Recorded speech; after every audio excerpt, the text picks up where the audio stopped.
First year ফাইনালে fail করে বসলো এক ছাত্র। কিন্তু ফেল করলে তো চলবে না, যেভাবেই হোক পাশ করতেই হবে। সে গেল প্রিন্সিপাল স্যারের রুমে। কিন্তু অনেক কাকুতি মিনতি করেও স্যারের মন গলাতে পারল না। তখন ছেলেটি মনে মনে একটা ফোন দিয়ে আটল। সে গম্ভীর হবার ভান ধরে বলল, স্যার, আমি আপনাকে 3টি প্রশ্ন করব। যদি আপনি সঠিক উত্তর দিতে পারেন, আমি আমার রেজাল্ট মেনে নেব। আর যদি উত্তর দিতে না পারেন, তাহলে আমাকে পাশ করিয়ে দিতে হবে। ছাত্রটির বুদ্ধিশুদ্ধির উপর প্রিন্সিপাল স্যারের খুব একটা আস্থা ছিল না।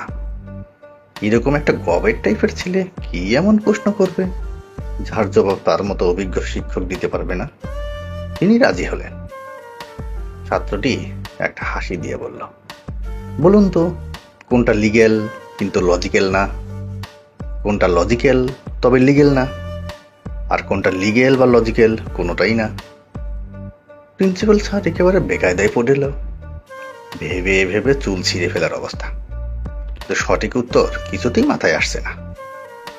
শেষে ছাত্রের শর্ত মেনে নিয়ে তাকে পাশ করিয়ে দিলেন। পরের দিন তিনি ক্লাসে গিয়ে ভাবলেন, গতকালের প্রশ্নটি তিনি আজ ছাত্রদের করবেন। প্রশ্ন করতেই তিনি হতভম্ব। প্রায় সবাই হাত তুলেছে।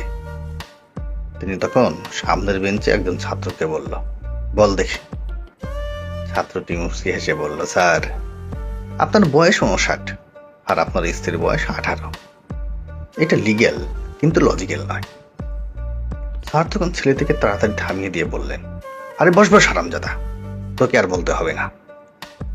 আর একজন ছাত্র মাদের শাড়ি থেকে লাফ দিয়ে উঠে বলল, স্যার, আপনার স্ত্রীর সাথে 19 বছরের এক যুবকের অ্যাফেয়ার চলছে। এটা লজিক্যাল কিন্তু লিগ্যাল না। স্যার তো ভীষণ খাওয়ার অবস্থা, গলা দিয়ে আওয়াজ বেরোচ্ছে না।